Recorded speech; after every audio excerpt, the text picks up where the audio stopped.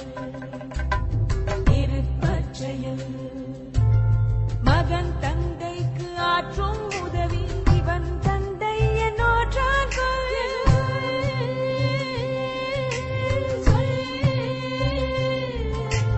மகன் தந்தைக்கு ஆற்றும் உதவி இவன் தந்தை என்னோற்றான் தந்தை மகற்கு ஆற்றும் நன்றி அபயத்து முந்தி இருப்பச் செயல்.